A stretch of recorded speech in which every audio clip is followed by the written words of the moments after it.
अल्हम्दुलिल्लाहि रब्बिल आलमीन वस्सलातु वस्सलामु अला सय्यिदिल मुरसलीन अम्मा बाद फ़अऊज़ु बिल्लाहि मिनश शैतानिर रजीम बिस्मिल्लाहिर रहमानिर रहीम।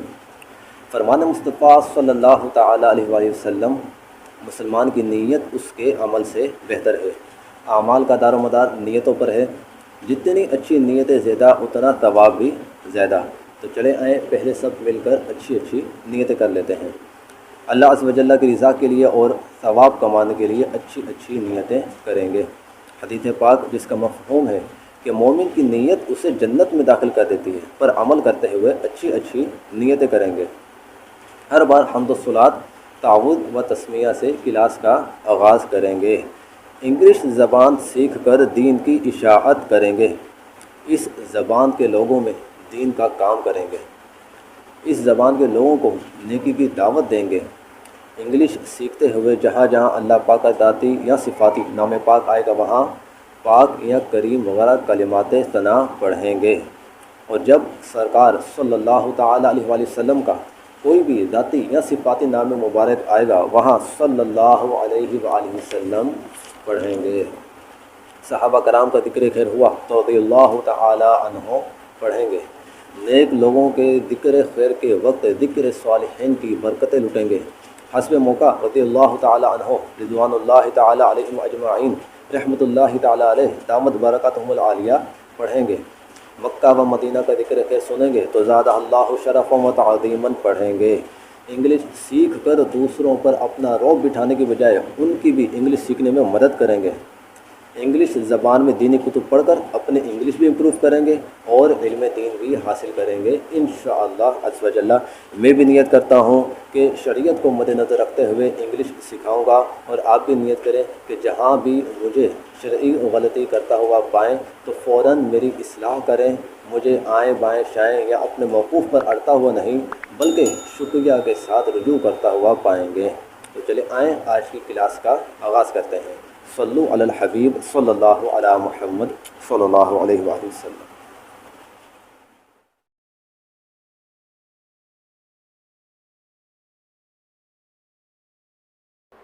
In today's class we will discuss about exclamatory sentence। आज की क्लास में हम exclamatory sentence के बारे में पढ़ेंगे। An exclamatory sentence expresses opinions or feelings with force or strong emotions। exclamatory sentence ये ऐसे जुमले होते हैं जिनमें अपने ख़यालात, अपने जज्बात, एहसासात का इजहार किया जाता है, स्ट्रॉन्ग फीलिंग्स और इमोशंस का इजहार किया जाता है। So this type of sentences are called exclamatory sentence. तो इस तरह के जुमलों को एक्सक्लेमेटरी सेंटेंस कहा जाता है। And your emotions, your feeling में बिलोंग टू फेयर। आपकी जो फीलिंग्स है, इमोशंस हैं, वो डर की भी हो सकती हैं, and it may be surprise, हैरानगी भी हो सकती हैं, and it may be joy, sorrow, खुशी की हो सकती हैं, गमी की हो सकती हैं। So in different situation the feelings will be different. तो डिफरेंट सिचुएशन में जो फीलिंग्स होती है वो डिफरेंट होती हैं। ना look at these examples, how quickly he understands, कि वो कितना जल्दी समझ जाता है। सो it is also N feelings. अब ये भी एक फीलिंग्स है। आप अपने जज्बात का इजहार कर रहे हैं कि किसी के बारे में वो कितना जल्द वो चीज़ को समझ जाता है। हाउ स्ट्रेंज इट वाज, वो कितना अजीब था। व्हाट अ बोरिंग डे, कितना बोरियत वाला दिन है डोंट टच माई फ़ोन, अब किसी को पुकारा जा रहा है डोंट टच माई फ़ोन, कि मेरे फ़ोन को छुओ भी मत। And keep in your mind that this mark is called exclamation mark. ये जो मार्क है इसको एक्सक्लेमेशन मार्क कहा जाता है। And there must be an exclamation mark in exclamatory sentence. Exclamatory sentence में एक्सक्लेमेशन मार्क ये लाजमी यूज़ किया जाता है। It may be at the end of the sentence, ये सेंटेंस के आखिर में भी यूज़ किया जा सकता है, और in the mid of the sentence, और जुमले के बीच में भी ये कहीं इस्तेमाल किया जा सकता है। Mostly this type of exclamation mark use eight the end of the sentence, या तो इसको सेंटेंस के आखिर में यूज़ किया जाता है, और आफ्टर एन इंटरजेक्शन, या फिर किसी इंटरजेक्शन के बाद इसको इस्तेमाल किया जाता है। जस्ट लाइक दिस वर्ड है, इट इज़ एन इंटरजेक्शन, ये एक इंटरजेक्शन है। Loss, I could not be at his funeral, कि मैं उसके जनाजे में शरीक ना हो सका। सो अब इस जुमले में एक गम का, सौरों का इजहार किया जा रहा है, दुख का इजहार किया जा रहा है। Now we will discuss some points regarding exclamatory sentence. अब एक्सक्लेमेटरी सेंटेंस से रिलेटेड हम कुछ पॉइंट डिस्कस करेंगे। First thing we will discuss here the structure of an exclamatory sentence. सबसे पहले हम एक्सक्लेमेटरी सेंटेंस के स्ट्रक्चर से रिलेटेड कुछ पॉइंट्स डिस्कस करेंगे। Number 1 point, exclamatory sentences often begin with exclamatory pronouns. exclamatory sentences, exclamatory जुमले ये अक्सर exclamatory pronouns से स्टार्ट किए जाते हैं। what और how,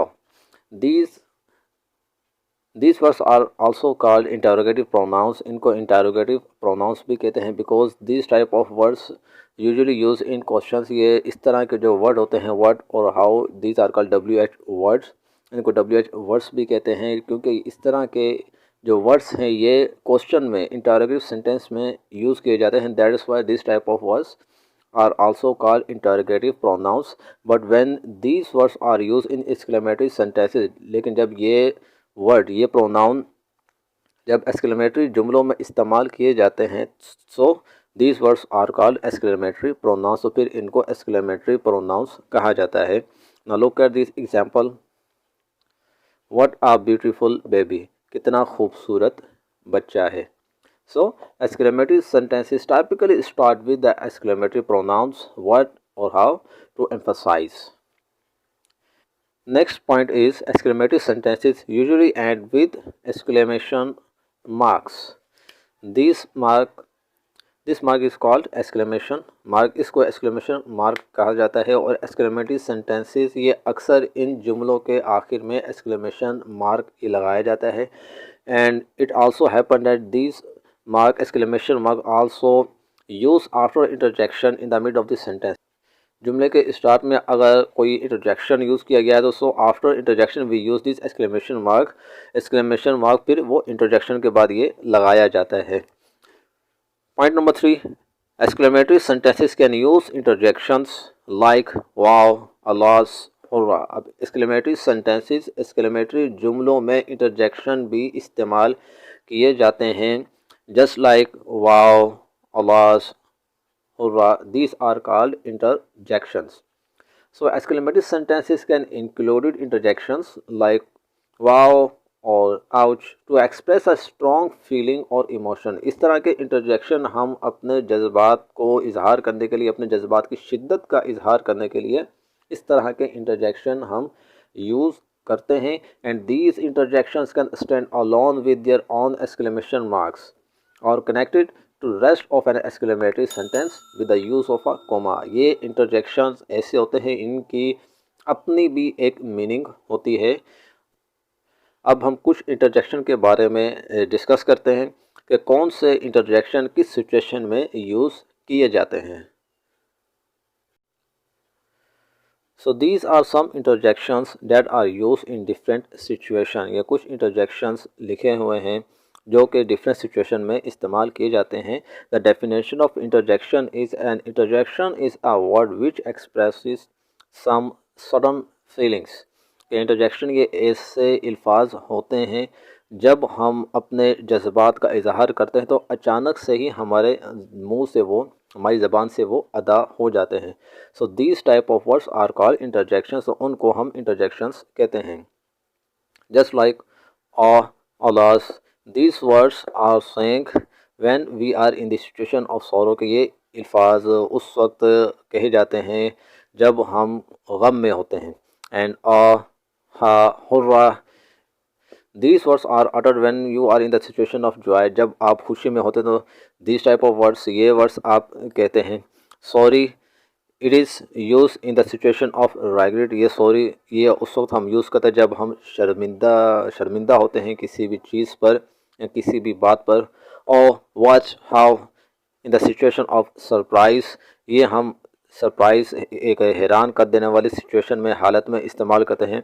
Bravo, applauded when you are appreciated someone. जब आप किसी को अप्रिशिएट करते हैं, शाबाश देते हैं, तो आप ये वाला वर्ड यूज़ करते हैं।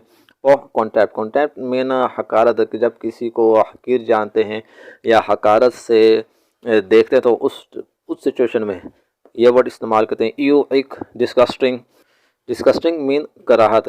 फॉर एग्जांपल जब आप कोई बदबूदार चीज़ देखते हैं या कोई बदबू सी स्मेल आती है आपको, so in this situation you are और you are saying this type of words, तो उस वक्त ये वाले वर्ड्स यूज़ किए जाते हैं।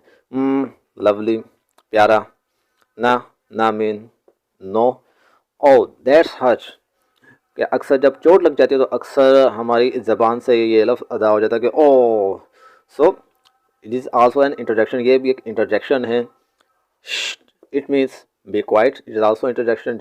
जब हम किसी को खामोश करवाते हैं, so that time we use this interjection, तो उस वक्त हम ये इंटरजेक्शन यूज़ करते हैं। And oops, oops it means I don't mean to do that, यानी कि मैं ये नहीं करना चाहता था। जब कोई काम नहीं करना चाहते और वो हो जाता है, so that time we use this interjection, तो फिर उस वक्त हम ये इंटरजेक्शन यूज़ करते हैं। The next thing we will discuss here, how do we use exclamatory sentences. Exclamatory sentences को हम कैसे यूज़ करते हैं। Generally we use exclamatory sentences less than the other sentences types like declarative sentence, interrogative sentence, imperative sentence के written language में हम दूसरे sentences वो ज़्यादा यूज़ किए जाते हैं, ज़्यादा इस्तेमाल किए जाते हैं, जैसे डिक्लेरेटिव सेंटेंस है, इंटरोगेटिव सेंटेंस है, इम्पेरेटिव सेंटेंस है। But in written language exclamatory sentence, जो रिटर्न लैंग्वेज है उसमें एक्सक्लेमेटरी सेंटेंस कम इस्तेमाल किए जाते हैं। Certainly we use exclamatory sentences more in speaking than in writing. Exclamatory sentence हम राइटिंग में कम और स्पीकिंग में ज़्यादा यूज़ करते हैं। Next point is what is the function of an exclamatory sentence, के एक्सक्लेमेटरी सेंटेंस इसका फंक्शन क्या होता है। The usual function of an exclamatory sentence is to help the speaker express a strong often extreme opinion about a situation. कि exclamatory sentence इसका जो function होता है वो ये होता है, ये स्पीकर की हेल्प करता है जब वो अपनी बात कहता है जज्बात में आके, तो उसकी जो बात है इसमें शिद्दत पैदा करने के लिए एक्सक्लेमेटरी सेंटेंस यूज़ किया जाता है। It expresses our personal and magnified assessment of the situation, कि ये जो सिचुएशन होती है, हमारी जो बात होती है, इसकी शिद्दत को बढ़ा देता है। ये एक्सक्लेमेटरी सेंटेंसेस से रिलेटेड कुछ एग्जांपल्स है जिनके बारे में हम डिस्कस करेंगे। First one is how beautiful the mountains are, कितने खूबसूरत पहाड़ हैं। In this example the exclamatory pronoun how, इसमें जो एक्सक्लेमेटरी प्रोनाउन है वो है how. So it is use to express strong emotions about a natural landscape, natural जो ब्यूटी है, कुदरत की जो खूबसूरती है, उस कुदरती खूबसूरती को बयान करने के लिए, अपने जज्बात का इजहार करने के लिए ये एक्सक्लेमेटरी प्रोनाउन यूज़ किया गया है। Next sentence is yes what a terrible story, कि कितनी खौफनाक, कितनी ड्रोनी कहानी है ये। So this example uses an interjection. अब इस एग्जांपल में एक इंटरजेक्शन यूज़ किया गया है by a comma as well as the exclamatory pronoun. अब इसमें इंटरजेक्शन, यस ये इंटरजेक्शन है, ये भी यूज़ किया गया है। And it is there is also use exclamatory pronoun, और इसमें एक्सक्लेमेटरी प्रोनाउन भी यूज़ किया गया है as exclamatory pronoun word to convey disappointment about the story. अब इस सेंटेंस में डिसअपॉइंटमेंट, एक नाराज़गी का इजहार किया जा रहा है, जो भी स्टोरी उन्होंने पढ़ी, तो एक डिसअपॉइंटमेंट एक्सप्रेशन का इसमें इजहार किया गया है। Next is you did such a wonderful job, कि तुमने बहुत ही अच्छा काम किया। So also this example resembles a declarative sentence. According to structure, this sentence is an declarative sentence. Structure के अकॉर्डिंग अगर हम इसको देखें तो ये एक डिक्लेरेटिव सेंटेंस, बयानिया जुमला लग रहा है। But it uses the word such as a determiner to emphasize the adjective wonderful. अब इसमें जो डिटर्मिनर यूज़ किया गया है वो सच यूज़ किया गया है। And this determiner emphasize the adjective wonderful, ये वंडरफुल जो एडजेक्टिव है इसको एम्फसाइज कर रहा है। एम्फसाइज में किसी बात पे जोर देना, जिस तरह से हम अगर बोलते हैं किसी भी खाने के बारे में, फूड के बारे में, टेस्टी मज़ेदार है, तो हम बोलेंगे very very tasty. So very is determiner and tasty is adjective. सो ये डिटर्मिनर वंडरफुल की शिद्दत को, इसकी इंटेंसिटी को बढ़ा रहा है। In relation to the noun job, और इसका जो रिलेशन है, ताल्लुक़ है, वो क्या है, किसके साथ है, वो है जॉब। यानी जिसमें जो भी खूबी बयान की जा रही है वो किसकी बयान की जा रही है, जॉब की, किसी भी काम की बयान की जा रही है। And it communicates a strong feeling of approval and support, और इसमें एक अप्रूवल, एक रजामंदी का और किसी को सपोर्ट करने का जज्बात का इजहार किया जा रहा है। Next sentence is happy birthday my friend, या हैप्पी बर्थडे फ्रेंड को विश किया जा रहा है। So in this example the phrase happy birthday, अब इस एग्जांपल में जो फ्रेज है happy birthday infuse with excitement, इसमें एक एक्साइटमेंट, एक खुशी का इजहार किया जा रहा है, which is enforce by the use of N exclamation mark, और इसके बाद एक्सक्लेमेशन मार्क भी यूज़ किया गया है। Next sentence, wow I can't believe we won, मुझे यकीन नहीं आ रहा, मैं यकीन नहीं कर सकता कि हम जीत गए हैं। Now this example begins with the stand alone interjection। अब ये जो सेंटेंस है इसमें एक stand alone, यानी कि stand alone का मतलब है कि अगर इसको हम अकेले भी लिखें, so it also gives us a meaning, तो ये भी हमें एक मीनिंग देता है। तो that is why it is this interjection is called stand alone interjection। तो ये एक इंटरजेक्शन इसमें यूज़ किया गया है to emphasize the strong feeling of surprise, कि इसमें एक हैरान कर देने वाली बात है, हैरान कर देने वाले जज्बात हैं, इन जज्बात का इसमें इजहार किया जा रहा है।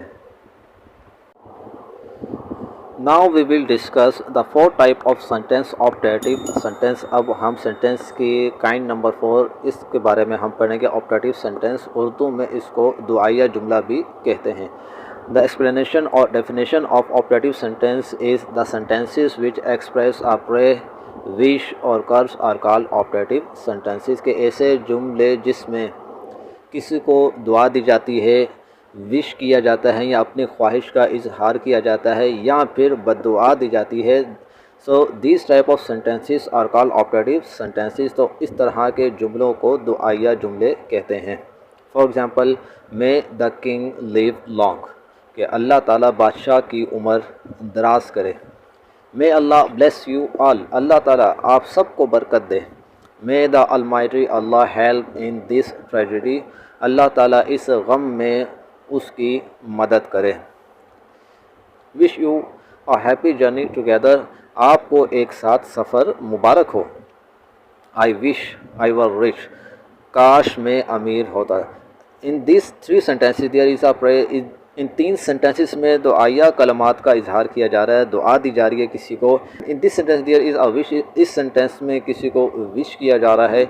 And in this sentence there is expression of wish, अब इस सेंटेंस में अपनी ख्वाहिश का इजहार किया जा रहा है। And sentence number 6, may you destroy, destroy mean तबाह हो जाना, बर्बाद हो जाना, कि अल्लाह करे तुम बर्बाद हो जाओ। So in this sentence there is the expression of curse, इस जुमले में किसी को बद्दुआ दी जा रही है। Hope all of you have cleared all the points regarding today's class. If you have any question regarding today's class, so you can write down your question down in the comment section।